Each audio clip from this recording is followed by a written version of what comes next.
अब दोस्तों बात करते हैं कि मिलिट्री के वो कौन सी एक्टिविटीज हैं जिनके जरिए वो पैसे बनाते हैं। हमारी मिलिट्री इकोनॉमी के 3 सेक्टर्स में काम करती है। एक है एग्रीकल्चर, दूसरा है मैन्युफैक्चरिंग और तीसरा है सर्विसेज।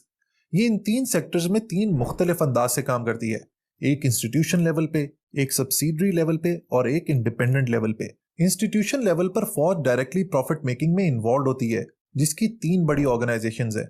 एक है नेशनल लॉजिस्टिक सेल यानी कि एनएलसी, दूसरी है फ्रंटियर वर्क्स ऑर्गेनाइजेशन यानी कि एफडब्ल्यूओ और तीसरी है स्पेशल कम्युनिकेशन ऑर्गेनाइजेशन यानी कि एससीओ। सब्सिडरी लेवल पर 4 मेन फाउंडेशंस हैं जो फौज की सबसे ट्रांसपेरेंट ऑर्गेनाइजेशंस हैं। इन फाउंडेशंस को बनाया गया था फौजियों के वेलफेयर के लिए यानी कि फलाह बहबूद के लिए।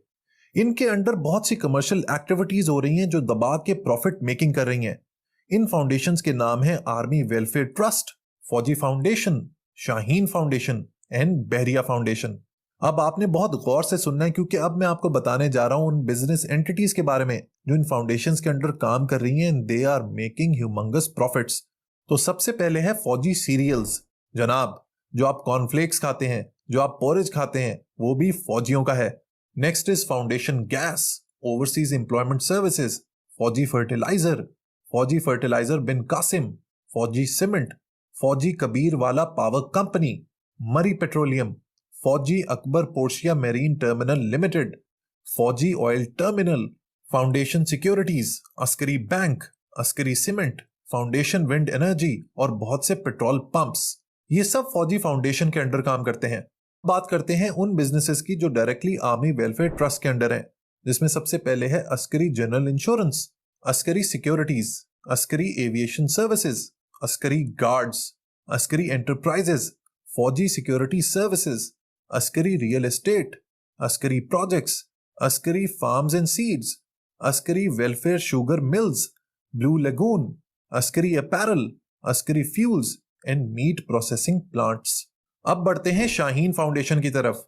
तो इसमें है Shaheen airport services, SAP cargo services, SAP aviation college, air eagle aviation academy, Shaheen housing Peshawar, Shaheen complex Lahore and Karachi, Shaheen aero traders, Shaheen aviation maintenance overall centre, Shaheen innovation and technologies, Fazaia education school system, Shaheen medical services, hawk advertising services और Shaheen insurance company.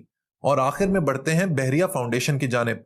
तो इनके under है Bahria education and training services, maritime services, boat building yard, Falah trading agency, Bahria pharmacy, Bahria paints, Bahria travels, Bahria security services, Bahria recruiting services, Bahria real estate, Bahria container terminal, Bahria filling station developers and constructors, Bahria foods और Bahria wind energy farm. अब तनकीद करने वाले ये कहते हैं कि फौज का असल काम है पाकिस्तान की सरहदों की हिफाजत करना, बॉर्डर्स को प्रोटेक्ट करना, पाकिस्तानी अवाम को सिक्योरिटी प्रोवाइड करना। ये बिजनेस एंटिटीज बनाने का क्या मकसद है? दूसरी तरफ फौज का ये कहना है कि इनका सिर्फ एक मकसद है और वो है हमारे फौजियों की फलाह बहबूद और वेलफेयर। नाउ डिसीजन आपने लेना है कि ये सही है या गलत। इसके अलावा आयशा सिद्दीका का कहना है कि मिलिट्री ऑफिसर्स और भी बहुत सारा पैसा बनाते हैं in the form of favours, contracts, employment after retirement in government and non government organisations. Specially जो वेपन प्रोक्योरमेंट के कॉन्ट्रैक्ट्स हैं उनमें इनका एक बहुत मेजर रोल होता है। इसके अलावा एक और बहुत इंपॉर्टेंट चैप्टर है जो बताता है पाकिस्तान मिलिट्री का जो होल्ड है पाकिस्तान के लैंड पे या जमीन पे। स्टेट ऑफ पाकिस्तान के पास तकरीबन 93 मिलियन यानी कि 93 मिलियन एकड़ जमीन है, जिसमें से 12% यानी कि 11 मिलियन एकड़ मिलिट्री के पास है। अब इसमें तो कोई हर्ज नहीं है क्योंकि पाकिस्तान रेलवेज के पास भी बहुत ज्यादा जमीन है, लेकिन इसमें एक बहुत ही मेजर फर्क है। फर्क यह है कि जो मिलिट्री के पास जमीन है वो इसके साथ कुछ भी कर सकते हैं, वो उसको अपने पर्सनल मकसद के लिए यूज कर सकते हैं, उसमें बिल्डिंग्स बना सकते हैं, रियल एस्टेट के बड़े बड़े शहर बना सकते हैं, DHAs बना सकते हैं और उसकी कोई अकाउंटेबिलिटी भी नहीं है।